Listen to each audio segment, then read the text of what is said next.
Right, it appears we are up, running and live. Good evening from Dubai, everyone. It's Phil Pendlebury here, and I hope you're having a super mega large day. Any visitors from the Middle East, of course, assalamu alaikum, marhaba, good to have you with us too. Okay, so today's stream, quite a few things to talk about. After the success of last month's stream on Spectralayers 11, what we're going to do today is another example of putting modules together. Slightly more complicated one, similar to last month, but just in a little bit more fine detail. I've also got a few tips and tricks to share with you at the beginning, and we'll then have a quick recap on how to put it all together.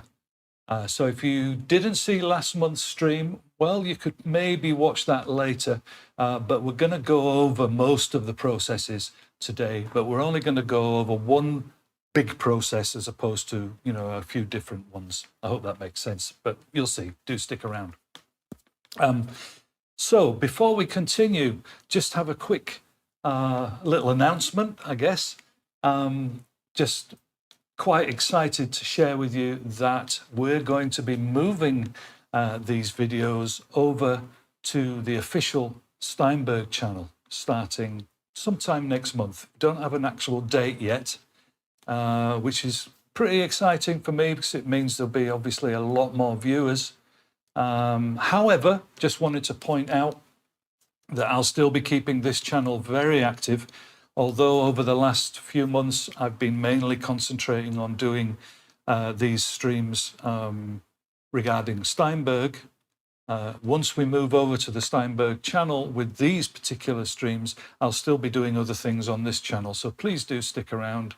It'd be great to see people subscribing and liking and all that stuff. Although, as you know, I don't ever ask for that. But in this particular case, I just wanted to kind of remind you that I'll still be here.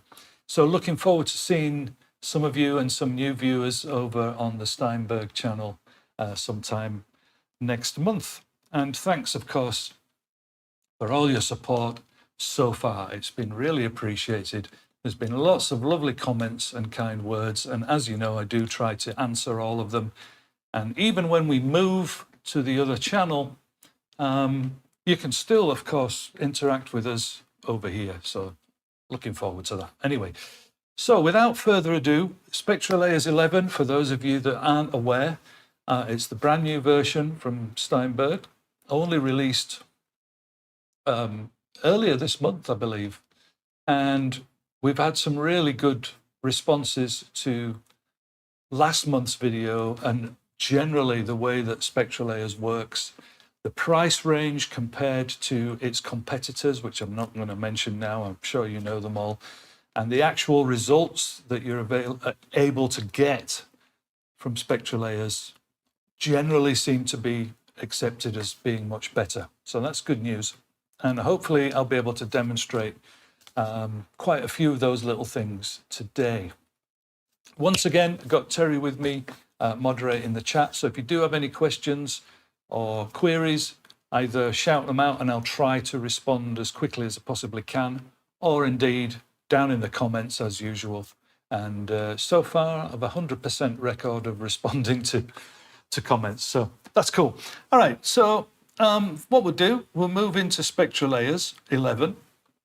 And before we go into the kind of meat and potatoes of today's video, what I'm going to do is just quickly go over a few things that I didn't bother with last time. Just a few little tips and tricks and things that I find really useful. Okay, so let's move into it. All right, so before I go any further, of course, headphones on for me so that I will be able to hear what I'm doing. Once again, same as last month, you guys don't need to be wearing headphones. You can do all this on your speakers, but it does help if you've got headphones on because some of the stuff will be a little bit more easy to hear, a little bit clearer. All right. So before we go any further into the finer details, let's just quickly open up a file. Actually, that is one of the ones that we're going to be working on today, but there's just a couple of things I wanted to point out to you. So you can see the way that I have the screen displayed here. We mentioned last month about the crosshair cursors, which is all under the view here. Crosshair cursors and coordinates. If you switch those off, you'll see that you just have a very plain view with no crosshairs. And I like to have that on. I don't always use it, but it's nice to have it on. And as you can see, we now have a nice crosshair cursor that also gives you coordinates and frequency of where you are. So if you're looking for a specific frequency, although you can see it on the right-hand side here, you also get a display of that on the crosshair itself. So one of the things I wanted to point out here was the ability to downmix the channels, which is this little button here. So you can see that at the moment we've got two displays basically. We've got the left and the right hand channel, and we can in fact drag the display so that you can see the spectral display here and the actual waveform, which is horrendously clipped, and that's one of the things we're going to be looking at today. But you can downmix that to appear in mono. So we have that. That's this little button here, Downmix Channels View. So for example, if you're working on a file like this, where actually the left and right side aren't really that important, you might find it useful to use that button. So in fact, we'll probably leave that on or off today, but you know, we'll see. We'll see how we feel. So that was tip number one. Use that little button to your advantage to give you some more kind of screen estate. Okay. The other thing that's quite important, we've got a whole bunch of options on the display side. You can obviously get rid of that whole right-hand side there. I like to leave it open. I've got a very big screen here, although Spectralayers is actually only in the center of it at the moment. My main one here is the FFT size. I've got it set at the default at the moment, and we're probably going to leave it at that. However, that does have an effect on some of the processes. So, for example, ambience match, which we have here, the channels remixer, debleed, DeClip, and DeEss, which we'll be using today, dehum, denoise, dereverb, EQ match, imprint, reverb match, unmix components, unmix levels, unmix mid-side, and unmix multi-channel content. So those all depend on the FFT size.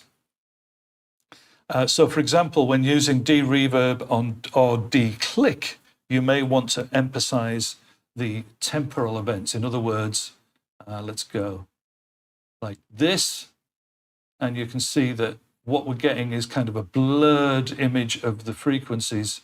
And if we go the other way, you can see that we're more emphasized on that side. So we'll set that back to the default. But the point being, because there are events that have certain time or length, like reverb or declick, you might want to emphasize that side. Or, for example, de-essing is very frequency specific. So you might want to be put more emphasis onto the frequency side. So that's something that, you know, we can maybe look into in another video on how much that actually affects things. But it's something that's good to know. Okay, so in order to continue with this particular tutorial, and the same thing applies with the modules, I'll put them over here. In fact, you can see we can even dock them there if we want to. But what we'll do is we'll just leave them floating in that area so that you can see them all. Maybe we can just shrink that. I'm having trouble getting hold. We can shrink that box down a little bit, and I'm going to try and leave them in the same place so that when we're zooming in and out of the screen, you can see everything clearly. So yeah, you can drag all of these out. You can dock them wherever you want. Dockable systems are always really useful, right? So one more thing that I'd like to show you on the layers side, which is often missed, is the envelope button, which is here. So we'll use the basic layer that we've got at the moment, which is the overall of everything. If we click the little envelope button here, you can see, if I actually zoom that down a bit, you can see we've now got another line that's appeared here, and we can place points on that and create our envelopes within any of the layers. And for those of you that are not familiar, of course, I should probably just quickly explain that layers is the basic fundamentals of Spectralayers 11. That's how it works. So if we're unmixing a song, for example, which we did last month, you will end up with different layers, in inverted commas. I often call them stems, which is not technically correct, I know, but you know, the terminology is often ambiguous like that, isn't it? But in Spectralayers, we call them layers. So you'll end up with the vocal, drums, bass, guitar, and other things. And that's what Spectralayers calls layers. And all of those end up in the layers area here. At the moment, like I said, you can only see one layer because we're looking at the file itself without any treatment. Okay.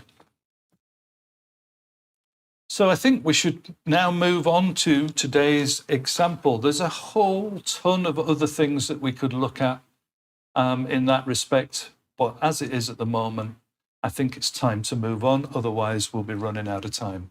Right. So the first thing I'm going to do is close that down and reopen it again. So what we're going to look at here is a bunch of dialogue.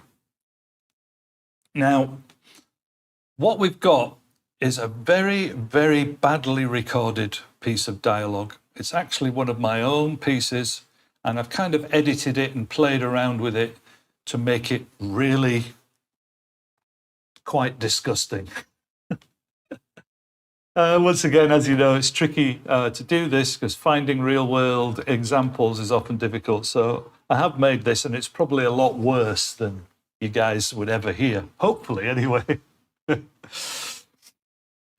So this file, you can imagine, just forget that what I've just said and imagine that it's a real thing. So first of all, let's just play some of it and make sure we're getting audio.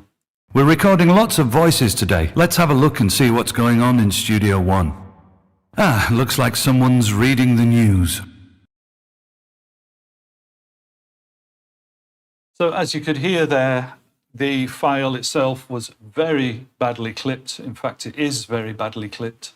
And if we do the quick downmix thing I said earlier on, we can have a look at the waveform itself and see how bad it is.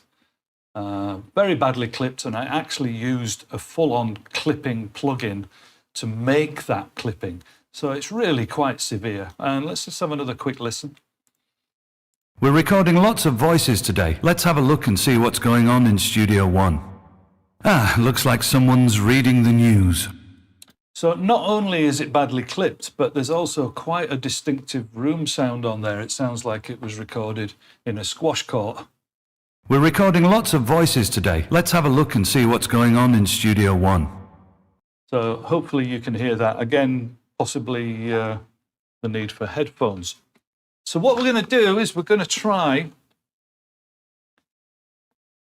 and clean that up. Now, like I said, it's an extreme example. And the other thing I want you to bear in mind throughout this is that this is just a small segment of a very, very, very long piece of dialogue.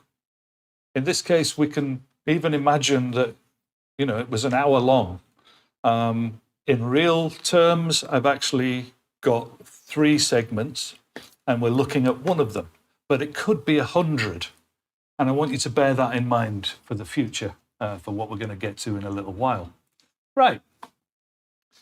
So how do we approach this?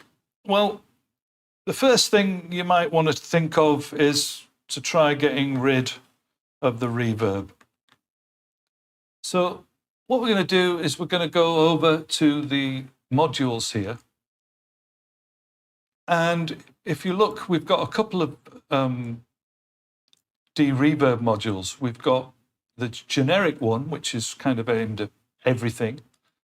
And if I move that into the center so you can see, there's, not much options there. There's just the ratio, reduction ratio. We can preview that. We're recording lots of voices today. Let's have a look and see what's going on in Studio One. Quite a lot of artifacts, which is understandable. And then we've got voice dereverb. And with this one, again, there's really no options other than the ratio. I've got it set here to 80%. Let's have a quick listen. We're recording lots of voices today. Let's have a look and see what's going on in Studio One. So there you can still hear the clipping. And if we preview... We're recording lots of voices today. Let's have a look and see what's going on in Studio One. So you can still hear the distortion, although it has got rid of the reverb quite nicely. Now, I think definitely, as this is a voice, I think the voice dereverb works better than the generic one. However, one of the problems here is that the clipping itself is interfering with the process. And you can see when we preview the dereverb, we're recording lots of voices today. Let's have a look and see what's going on in Studio One. part of that process actually seems to be trying to declip the file as well. I wouldn't say it is declipping it, obviously, because you can still hear the clipping. This is one of those things that you do have to experiment with. Or maybe watching a tutorial like this will help in your case, but it depends on the source. So in my case, what I'm going to do is try it the other way around. What I'm going to do is to try the declipping first. So once again, we've got the DeClip modules. We've got a generic one here, which has quite a lot of options. We can select a bit and we can tell it to suggest, but in this case, it's so severe that it's just going to suggest the whole thing. And we've also got a limiter. So if we did do that process now, let's just Can see what's going on in Studio. let's do a preview of the whole file. Let's have a look and see what's going on in Studio One. Looks like someone's reading the news. Not super effective, and I don't like using the limiter Let's have a look and see what's going on in. because that also gives the impression of a little bit of clipping. I know it isn't, but you know. So you've just got to bear in mind that when you're using DeClip, reconstructed peaks can go above 0 dB. So if you're not using the limiter. So you may need to reduce the volume of your layer, which we will get to in a while. So, okay, that was the generic DeClip. Let's have a look at voice DeClip and see what kind of result we get from that. Once again, I'm going to leave the limiter off and we'll preview. Let's have a look and see what's going on in Studio One. Looks like someone's reading the news. Now that sounds... Let's have a look and see what's going on in Studio One. Let's apply that. Let's apply it to the whole file. There we go. And have a listen before and after. We're recording lots of voices today. Let's have a look and see what's going on in Studio One. So that was after we've done the voice declip. And here it is before. We're recording lots of voices today. Let's have a look and see what's going on in Studio One. We're recording lots of voices today. Let's have a look and see what's going on in Studio One.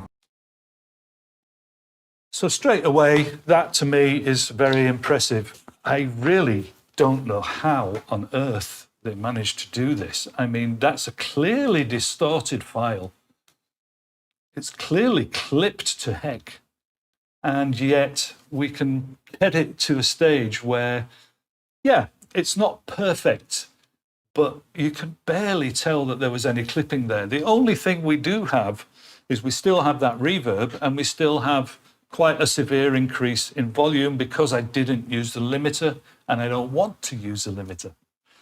All right, so let's take that as stage one. Once again, let's just go back. Go to voice declip. We'll leave the preset at 100%.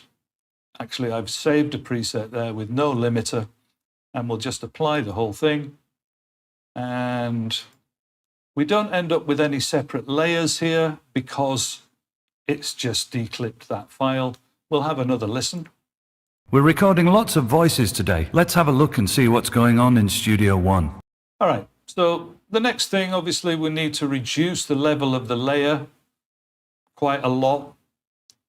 So you can just turn it down like this. The other way would be to actually use the gain module. So if we bring that up and we'll say, okay, let's reduce the gain by, I've got it here at minus 25 dB. I think that might be a bit too much. Let's have a look. Yeah, that's far too much. But actually, let's leave that anyway for now. Yeah, I don't want to do it by that much, do I? Let's have a look and see what's going on in Studio That's One. far too much. What I'd like to do before we carry on is get rid of that reverb. So once again, we have two modules for de-reverbization. So let's have a look at those. Did I just say de-reverbization? It was deliberate. I'm always trying to invent new words. You know how it goes. All right, so the generic de-reverb, let's see what effect we have from that. Looks like someone's reading the news. Not super impressive. Once again, let's go back to the beginning. Recording lots of voices today. Let's have a look and see what's going on in Studio One. A few artifacts from the left and right side, but you know, it's okay, it's better than nothing.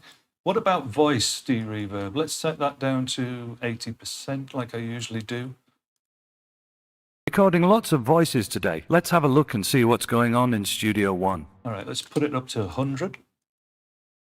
Recording lots of voices today. Let's have a look and see what's going on in Studio One. Once again, for me, that's really impressive because the reverb I used there was quite severe. It was much more than just a room tone. It was, or a room ambience. It was quite severe. But do notice there that we have lost a little bit of the EQ. So once again, let's have a before and after. So this is before. We're recording lots of voices today. Let's have a look and see what's going on in Studio One. And now let's take that setting down to 90% here. And apply it to the whole thing. We're recording lots of voices today. Let's have a look and see what's going on in Studio One. It's a little bit thinner, isn't it? So far, as you can see, we've done two processes. We've done voice declip and voice de-reverb. So we've noticed that the EQ has changed a little. So what I'd like to do now, we'll step back to voice declip. And what I'm going to do is try and compare the EQ from one section to the new section. So if we go up here and we go to EQ match. So if I select all of that file and just go register EQ, what we've got now is kind of an EQ slope that was generated by the overall EQ of that file. So I'm just going to keep that as it is. Then what I'm going to do, we're going to go back and do the de-reverb as we did earlier. All right. So we've now got that slightly thinner sound. We're recording lots of voices today. Let's have a look and see what's going on in Studio One. And then what we're going to do is bring up the EQ match. We've still got the EQ curve there from previously. So if now I apply that. We're recording lots of voices today. Let's have a look and see what's going on in Studio One. Looks like someone's reading the news. You can see that it's actually managed to kind of match that EQ quite nicely. So actually we could apply that. So let's just do that. Now you can see again here, if you look up above, you can see that we've still got some nasty clipping. So this means probably earlier on in the process, I could have inserted that reduction of gain. But we'll get back to that in a minute, because if any of you saw last month's stream, you'll see that the point I'm getting to here is we're adding all these processes, we're trying them out on this small section of the file. But when we get to the end, we're going to apply this in one click, all right? And not only to this file, but to all the other files that exist, which is the magic. That's why I like to call it magic. So the next thing I would like to have done here would have been to just a little bit of de-essing. So we'll bring up the DeEss module. So, okay, let's have another quick listen. Studio One. Ah, looks like someone's reading the news. Studio One. Ah, looks news. So there's a little area there, if we just loop it for a second. There's a nasty S sound there. Now, that's probably quite a low frequency, but how do we find out, just out of interest, how do we try and figure out, without using your magic ears, how do we figure out what frequency that S or the nasty part is? And here's a way to do that. So we've got the selection tool here. As you can see at the moment, I've got it set to time range, but we can actually select frequency range.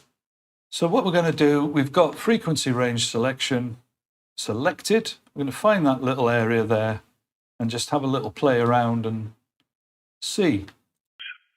There it is. Let's try a bit higher up. Oops.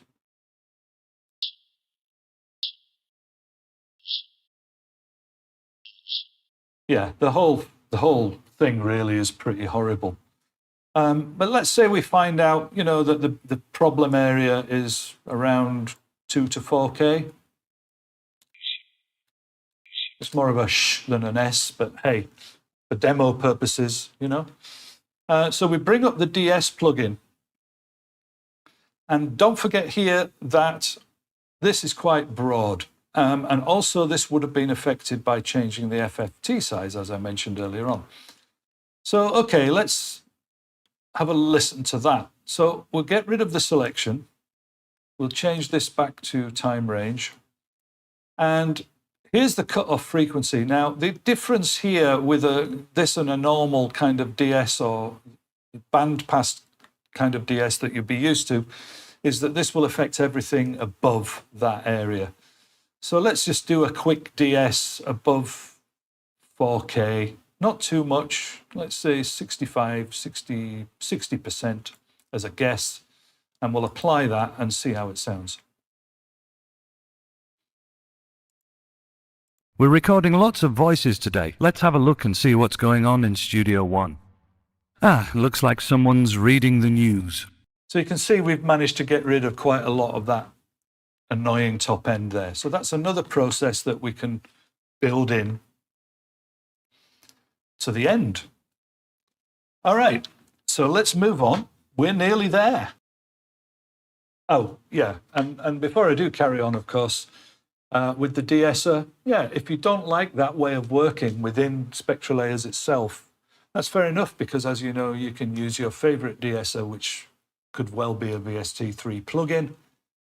As we're using only Spectralayers today, I thought, yeah, we'll try and do everything within Spectralayers, but I do have a little collection, as I'm sure you guys do, of de-essers that all have various kind of plus points and negative points. My favorite, I've got to be honest, is the Sonable Smart DeEss. If you have a minute, check that out. Right. Okay, so there's still a couple of things. Once again, I've got to bear in mind about the level here, the overall level. because although we've got rid of clipping, we've actually created some of our own. So we need to bear in mind about the gain thing. We'll add that in a minute. What I often like to do here, once I've almost finished, or at some point throughout the process, is have a look at the effects of unmixed noisy speech, because this is really almost a magic bullet. So we've got to this stage. Let's have a listen. We're recording lots of voices today. Let's have a look and see what's going on in Studio One. Looks like someone's reading the news. Now, We're recording lots of voices today. Let's have a look and see what's going on in Studio One. Looks like... So what that does is it'll get rid of any of these. There's still a few little artifacts from actually when I recorded the voice. So we'll apply that. Now we've got two layers. And actually, you don't have to take my word for it. Look, let's just solo the noise. Lots of voices today. Let's have a look. Well, you might not be able to hear it on the headphones, but you can see Looks like someone's reading the... there's quite a lot of noise that went possibly unnoticed there. So we can now solo the speech only. We're recording lots of voices today. Let's have a look and see what's going on in Studio One. Looks like someone's reading the news. That's magic. And once again, if you remember in last month's video, when we end up with layers like we have, let's see, here, there, we need to take a note of the layer names. You can rename them. I'm not going to do that, but we need to take a note of those because we're going to use that in the module chain process, which is coming up in a minute. So we're nearly kind of finished tidying this all up. I'm going to probably put that gain in after the declipping when we get to the final process. But there's one more thing I want to try. And actually, got to admit, this is very spontaneous because I didn't plan this at all. But now that I've got headphones on, as opposed to listening on the speakers, I can hear, once again, like we had last month, I can hear a couple of little artifacts from the reverb left over. It's not reverb, and probably if you're listening on speakers, you might not be able to hear it, but in the headphones, it's quite clear on the left and right side. So we've got the speech layer selected, and what we're going to do is go back up here, if I can find it. Gosh, there's so many. There we are, Unmix mid-side. So let's just leave it as it is, PAP expanded, which is a slightly more kind of intricate method, but it seems to work quite well. And we'll do a preview. We're recording lots of voices today. Let's have a look and see what's going on in Studio One. See, that does the trick immediately. So if I apply that, now we've applied it, let's just drag this down. So you can see we've still got our noise layer, but that's muted. And under the speech layer, which is what I was saying we need to take note of earlier, we've now got the mid and the side channels. So if I solo the side, have a listen. We're recording lots of voices today. Let's have a look and see what's going on in Studio One. And I don't know how clear that is. Maybe I can turn it up here so you can hear it, maybe. We're recording lots of voices today. Let's have a look and see. So that's stuff that's appearing in the side areas. Now we'll have a listen to the mid area. We're recording lots of voices today. Let's have a look and see what's going on in Studio One. That's pretty impressive. So I think we will build that into the process, and I'm just going to take a note of that. I've got a little piece of paper here. They still come in handy sometimes. So I'm going to take a note of the layer name, which is speech. And I'm going to add to my process Unmix mid-side. Okay. So we've got our finished product. And if we go right back up to where we opened it, let's have a listen to how it started. Today, let's have a look and see what's going on in Studio One. Looks like someone's reading the news. And what I do is I'll play you a before and after without speaking. But bear in mind, this is not quite right yet because the gain needs to be put in a slightly different area. So let's have a quick listen with and without. We're recording lots of voices today. Let's have a look and see what's going on in Studio One. Looks like someone's reading the news. We're recording lots of voices today. Let's have a look and see what's going on in Studio One. Looks like someone's reading the news. That to me is already very, very impressive. We've spent 20 minutes maybe experimenting a little bit, and we've ended up with a pretty clean result. I'm sure that would be passable for most cases. However, we're not done yet. Once again, referring back to last month's stream, you've seen this already. But for those of you that didn't see last month, well, we've got hundreds of these files. They're all clipped, they've all got reverb all over them. And we've got a process that we've kind of developed here that clean each one up quite nicely. But surely there's some way of doing it all in one go. And it turns out that there is. So let's have a look at the modules chain. Now, the modules chain is the first step in what we're going to achieve. So rather than just go back to here, I want to clear off the history. I'm going to close that file completely. And I'm just going to open the raw file again so that we know we're working back with just, the basic file. We're recording lots of voices. So there it is. So now we bring up the modules chain. So I'm going to clear that off completely, and there's nothing in it. I have some presets here. You can make your own. But what we're going to do is just build up that chain of things that we just did. So we'll start off with the voice DeClip. There's some options here which we looked at last time. The settings, PAP no limiter, it's already there. Important one to note here is the layer target. And in this case, there's no need because there's only one layer. And that is why I asked you and me to remember the name of the speech layer. So we've got voice DeClip. Let's just leave that as it is. So what I'm going to do here is insert the gain plugin, or the gain module, should I say. So let's put that in. And we'll take it down, not by 25 dB, we'll take it down quite considerably, let's say 6. Okay, so minus 6 dB should do it. I should have checked that probably a little bit more carefully. Then we go back to voice DeReverb, so we're going to add that module. And again, check the settings. Doesn't matter about target. We'll say 100%. Yeah, why not? Don't apply this, don't preview it, we're just adding it. So that's the DeReverb. Then we've got the EQ match, which we did earlier on. So if we add that module, and the settings, again, no need for target. The settings is still retained our previous matched EQ. I'm going to turn the ratio down a little bit on that one though. Don't apply, we're just building up the modules. Then we have the DeEss, which originally we did from up here. So we're going to add that. And once again, we'll just look at the settings.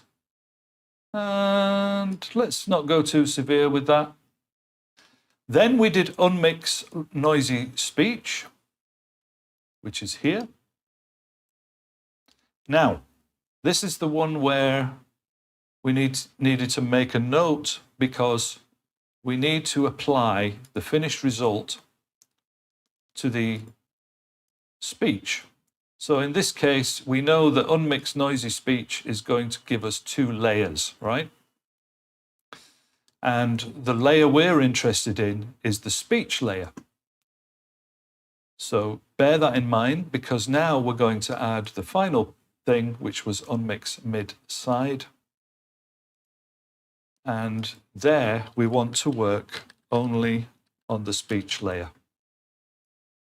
Let's just check the settings. We've got expanded. Preview doesn't matter. So that's our finished process. And that is what took 20 minutes or 30 minutes earlier to build up. We can now save that. SL11 clips. And we're ready to go. So what I'm going to do here, before we move on, there is one more process coming, because as you can see at the moment, we're still just working on this file. We're recording lots of voices today. Let's have a look. The original file, which was clipped and full of reverb, big stereo reverb, incidentally. So we've built up that chain. Let's just apply it with one click. And as you can see, Spectralayers goes through the motions, and we'll check it. We're interested only in the speech mid layer here. So what have we got? We're recording lots of voices today. Let's have a look and see what's going on in Studio One. Not so sure. Let's have a listen to all of the speech. We're recording lots of voices today. Let's have a look and see what's going on in Studio One. All right, so something didn't sound quite right there. So what I'm going to do, we'll go back to open again, back to the default, and I think we'll just mute off that gain. Well, I put the wrong module in there, didn't I? Did any of you guys notice that? Was it deliberate?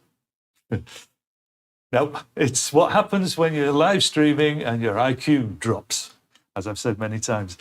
So what we're going to do, we get rid of that one altogether, DeReverb, and we're going to replace it with voice DeReverb, which we found worked much better, didn't we?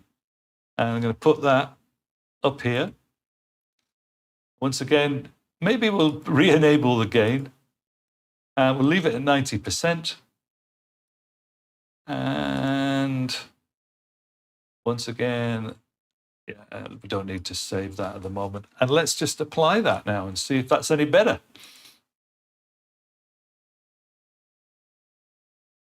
All right, so we're looking at the mid area. We're recording lots of voices today. Let's have a look and see what's going on in Studio One. Looks like someone's reading the news. Brilliant. Okay, so we have a result. I guess if anything, let's just compare the levels. We're recording lots of voices today. Let's have a look and see what's going on in Studio One. Let's compare the levels of the two. Lots of voices today. Let's have a look and see what's going on in Studio One. It's not bad, not bad. Let's just have a closer look here.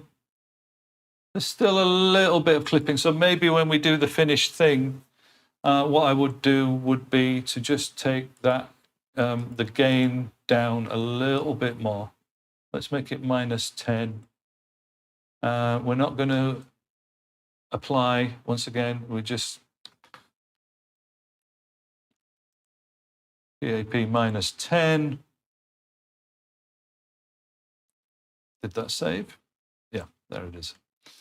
All right, so we've got our finished thing. Once again, PAP, let's just quickly name that. Voice DeReverb. That'll do.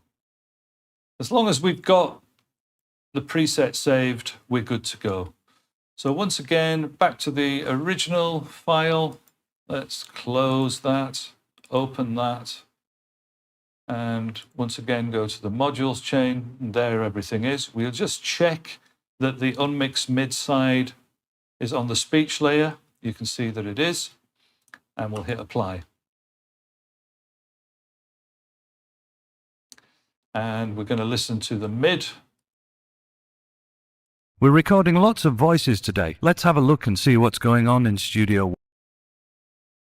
We're recording lots of voices today. Let's have a look and see what's going on in Studio One. So that's pretty impressive. There's the finished result. We're recording lots of voices today. Let's have a look and see what's going on. And let's let's just go back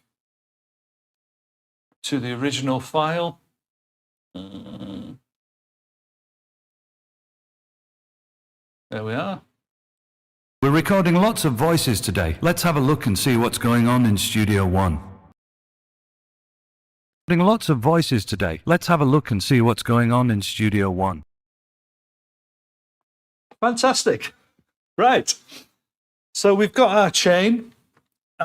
I'm not going to mess around with this anymore because we are running out of time and I don't want to go on and on and on here. But I did show you last month that you can also experiment with moving these around. So for example, the mid-side thing that we did at the end, it might have been worth doing that earlier on, actually. But I would suspect that it might have been good to put that in before the DeReverb, so that we're only getting the kind of central area that the DeReverb has to work on. But again, that's not the point here. You've seen that we've got a very, very decent result, and all in one click, right?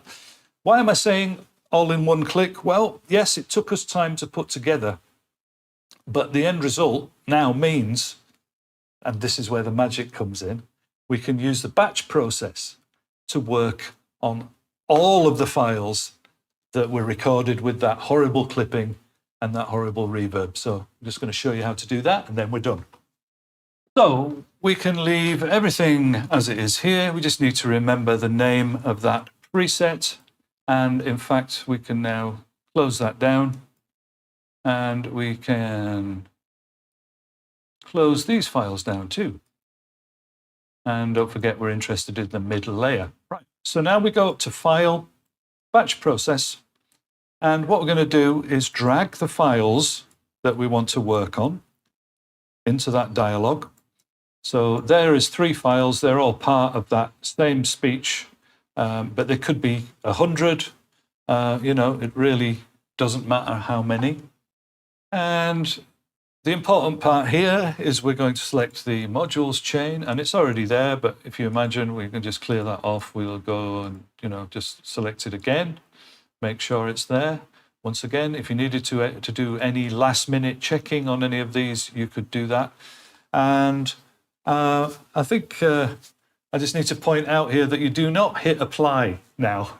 Last month I did that, and it was one of those live stream things. I think I've already mentioned it, but just in case, you don't hit apply here because the apply actually comes in the batch process itself. All right, live stream IQ drop. So, okay, so we've selected our module chain. Let's just select desktop as the output folder so that I can easily get to the files to show you.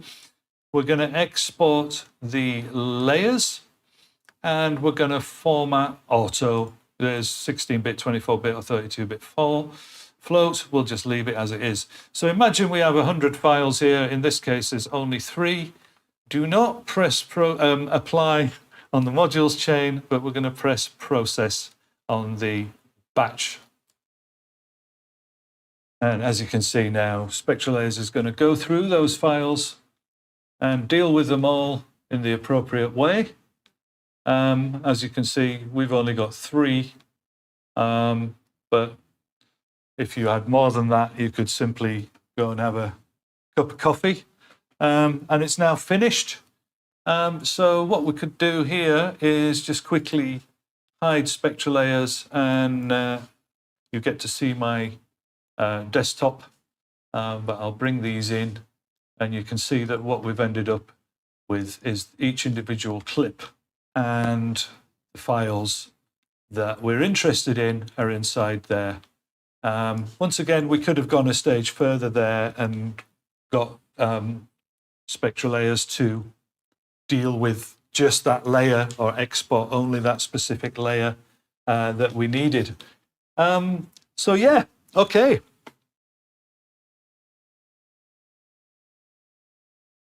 So that concludes our little session today. Once again, as an extension on last month's, if you want to see how it works with music and so on, please feel free to check out last month's stream. And thanks again for being with us, everyone. And I look forward to seeing you soon on the Steinberg Channel. And of course, like I said earlier, I don't know if everybody's already gone now, but anyway, I will be seeing you also on my own channel, and looking forward to that as well. Thanks ever so much indeed. See you soon.